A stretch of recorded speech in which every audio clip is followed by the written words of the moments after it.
Nama saya Kong Jishen. Saya akan membentangkan kes isu perolehan kerajaan. Kes yang saya pilih adalah kes rasuah SRC International Sendirian Berhad. Bekas Perdana Menteri Datuk Seri Najib Razak telah melibatkan diri dalam kes SRC tersebut.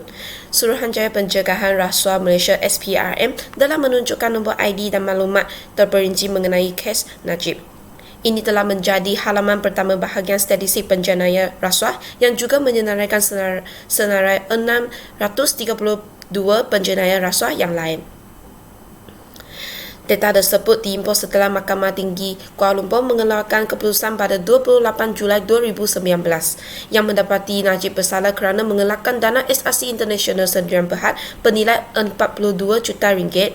Najib juga merupakan salah satu ahli parlimen pekan yang disabitkan kes atas 3 tuduhan pecah amanah. 3 tuduhan pengubahan wang haram dan 1 tuduhan penyalahguna kuasa yang melibatkan dana SRC iaitu bekas anak syarikat Satu Malaysia Development Berhad 1NDB yang kini berada di bawah Kementerian Kewangan. 1NDB diasaskan oleh mantan Perdana Menteri Najib Razak pada tahun 2009 dan menjadi agenda media pada tahun 2015 setelah Najib mengelakkan $681 juta. Sejumlah $4.5 bilion telah dilaluikan dari 1NDB oleh kerajaan Switzerland yang mendakwa dalam tinjauan pada tahun 2016 setelah gabungan Pakatan Harapan yang dipimpin oleh Mahathir Mohamad memenangi pilihan raya umum pada Mei 2018. Siasatan terhadap 1NDB disambung semula dan Najib dan keluarganya dilarang meninggalkan negara ini. Hukuman yang dijatuhkan kepada Najib Razak adalah hakim mengumumkan bahawa Najib dijatuhi hukuman 12 tahun penjara dan denda 2010 juta ringgit pada 28 Julai 2019. Sekian, terima kasih.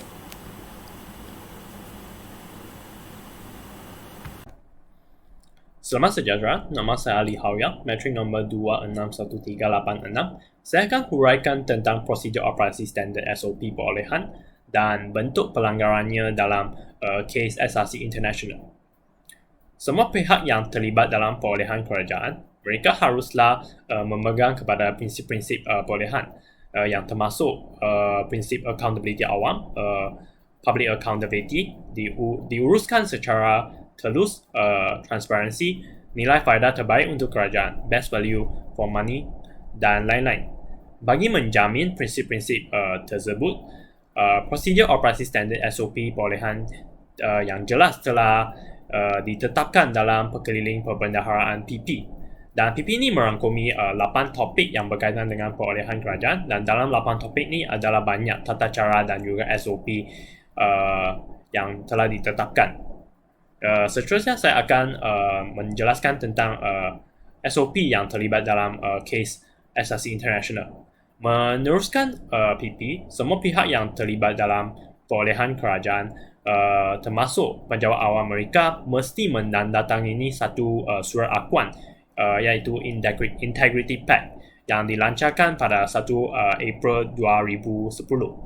Pelaksanaan Integrity Pact ini adalah untuk memberi garis pantuan yang jelas dalam pelbagai peringkat perolehan dalam pelbagai peringkat proses perolehan kerajaan yang merupakan inisiatif utama di bawah National Key Result Area Corruption. Tujuan inisiatif ini adalah untuk menghapuskan pemberian dan penerimaan rasuapan, menghapuskan penyalahgunaan kuasa yang akan menyebabkan atau membawa kepada konflik kepentingan di mana penjawat awam yang menerima atau mempunyai kepentingan dalam perolehan kerajaan. Dan akhir sekali juga untuk mengelakkan persahabatan antara penjawat awam dengan syarikat. PK1 PP telah menjelaskan tanggungjawab sesuatu pegawai pengawal atau ketua jabatan dalam perolehan kerajaan, iaitu tanggungjawab mereka adalah untuk merancang dan memantau pelaksanaan perolehan tersebut dan memastikan pematuhan secara segala tata cara SOP perolehan dan juga peraturan kewangan yang termasuk Integrity Pact yang kita mention tadi. Manakala dalam kes SRC International, bekas Perdana Menteri Najib Razak telah melanggari beberapa terma dalam Integrity Pact.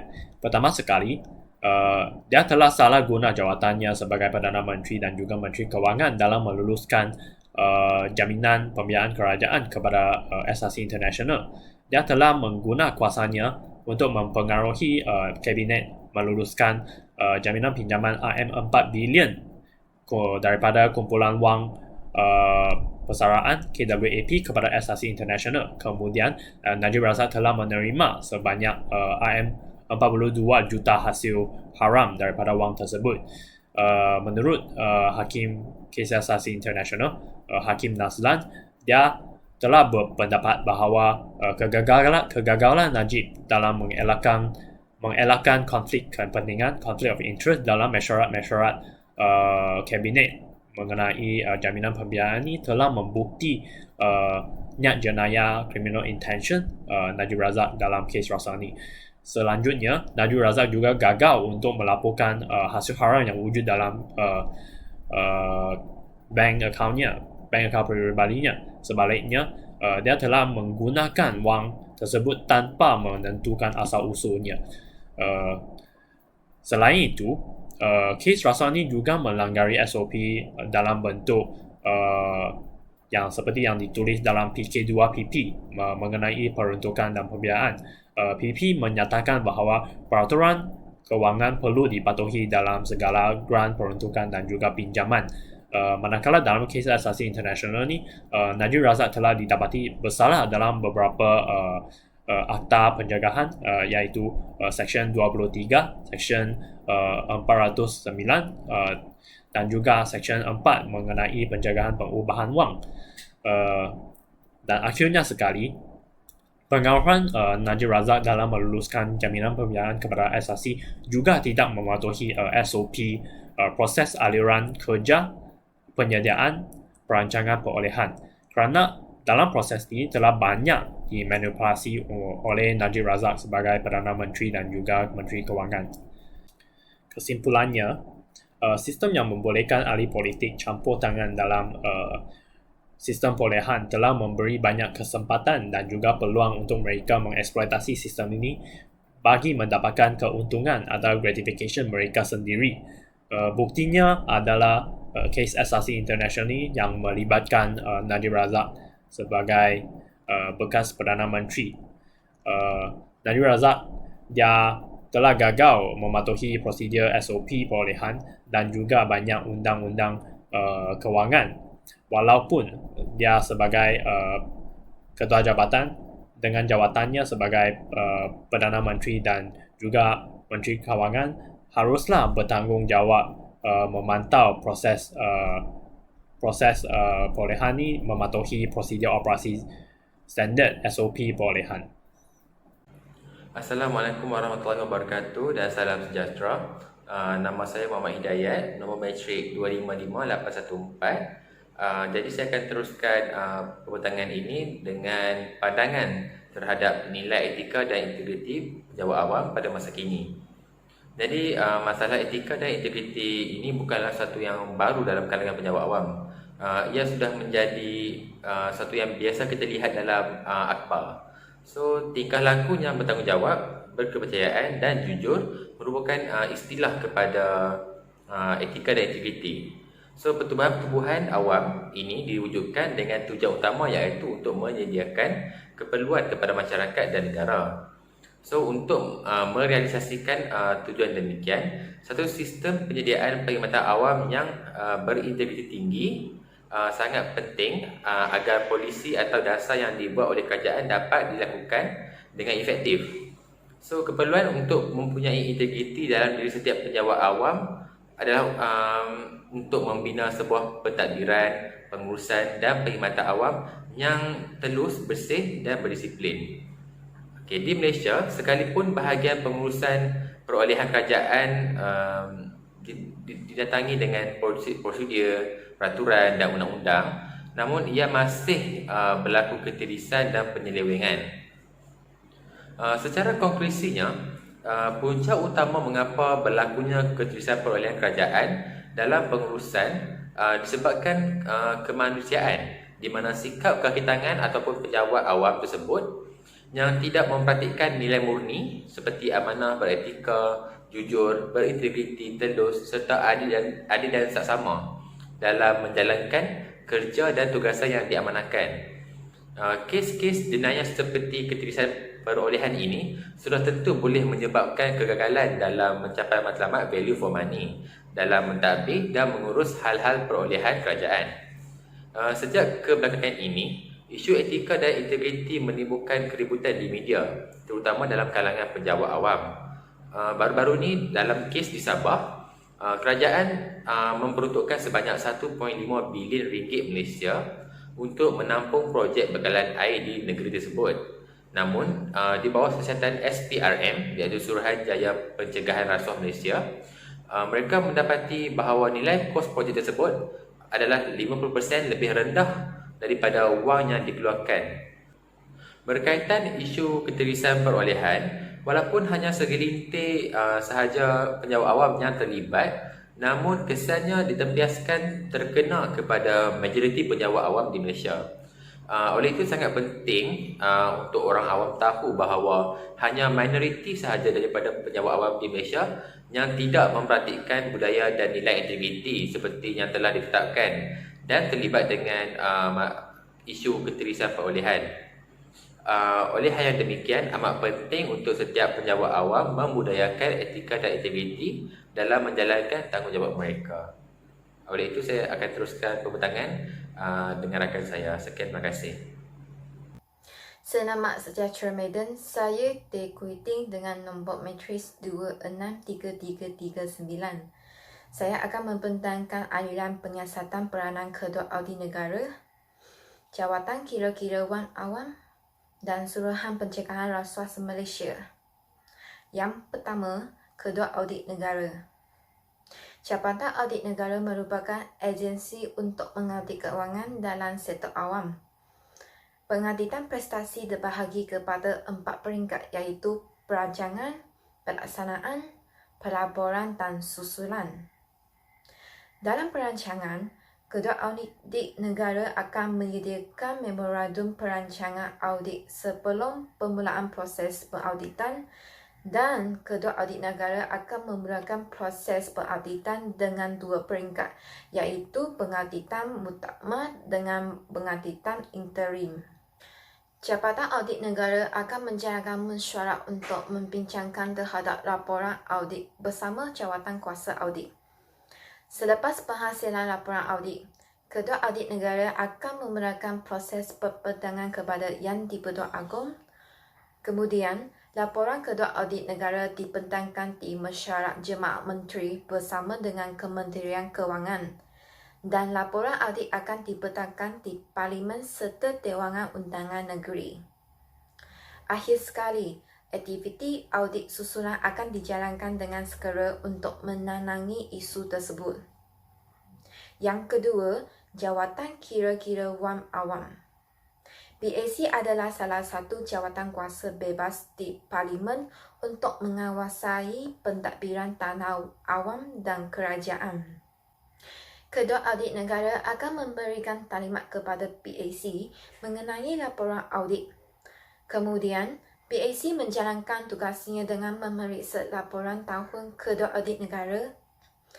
PAC mengadakan prosiding dengan menjemput kementerian, jabatan atau agensi untuk memulakan pertanyaan dan siasatan. Dan PAC juga menjalankan housekeeping untuk menyimak draft laporan PAC. PAC mempunyai kemampuan untuk memanggil mana-mana individu, pegawai atau jabatan untuk membantu siasatan. Setelah PAC berpuas hati dengan penyiasatan, laporan akan diserahkan kepada Dewan Rakyat dengan cadangan untuk tindakan selanjutnya. Yang ketiga, Suruhanjaya Pencegahan Rasuah Malaysia. SPI berperanan untuk menyiasat kes rasuah dalam sektor awam. SPI menerima aduan yang berkaitan salah laku. Selepas kepastian aduan, SPI memulakan proses penyiasatan. Proses penyiasatan dijalankan untuk mengenal pasti punca dan jenis di bawah Akta Suruhanjaya Pencegahan, dan SPI akan bertindak selepas mengenal pasti isu tersebut. Kemudian, SPI mengkaji kelemahan sistem badan awan yang terlibat, dan SPI akan menasihati kedua badan berkenaan untuk mempertingkatkan sistem sebagai bantuan kepada semua penjawat awam. Selepas penyelesaian kes rasuah tersebut, SPI akan menyediakan bengkel untuk mendidik dalam kalangan penjawat awam supaya menentang gejala negatif seperti rasuah. Itu sahaja daripada saya. Terima kasih. Selamat sejahtera, nama saya Wong Singi dan nombor metrik 261352. Saya akan rumuskan tahap profesionalisme ketiga-tiga institusi dalam kes pelanggaran perolehan. Ketua Audit Negara, Jawatan Kuasa Kira-kira Wang Awam PAC dan Suruhanjaya Pencegahan Rasuah Malaysia SPRM telah menunjukkan tahap profesionalisme dalam kes pelanggaran perolehan bekas Perdana Menteri Malaysia Najib Abdul Razak. Ketua Audit Negara telah menghasilkan laporan Ketua Audit Negara tahun 2012 berdasarkan penyata kewangan dari 1 Januari sehingga 31 Disember tahun 2012. Dalam laporan Ketua Audit Negara tersebut, didapati bahawa isu pelanggaran perolehan yang berlaku dalam penjawat awam iaitu bekas Perdana Menteri Malaysia Najib Abdul Razak. Ketua Audit Negara telah memberi taklimat dan penerangan kepada PAC mengenai laporan Ketua Audit Negara tahun 2012. PAC seterusnya akan memeriksa laporan Ketua Audit Negara atas kes tersebut. Dalam kes ini, PAC telah memanggil 2 individu untuk memastikan kes pertuduhan rasuah terhadap Najib Abdul Razak. Kes ini telah diberi perhatian oleh semua pihak dan seterusnya SPRM mensyorkan kes Najib Abdul Razak dalam laporan Ketua Audit Negara tahun 2012. Najib Abdul Razak dipanggil oleh SPRM untuk memberi keterangan kepada pegawai penyiasat. Dalam proses penyiasatan, Najib Abdul Razak didapati terlibat dalam beberapa kes yang dibuat dalam laporan Ketua Audit Negara tahun 2012. Dalam kes tersebut, Najib menghadapi beberapa pertuduhan di bawah Seksyen 23 1 Akta Suruhanjaya Pencegahan Rasuah Malaysia tahun 2009. Selain itu, SPRM bekerjasama dengan Polis Diraja Malaysia untuk merakam pencakapan Najib Abdul Razak sebelum beliau dibawa ke Mahkamah Seksyen Kuala Lumpur. Sekian, terima kasih.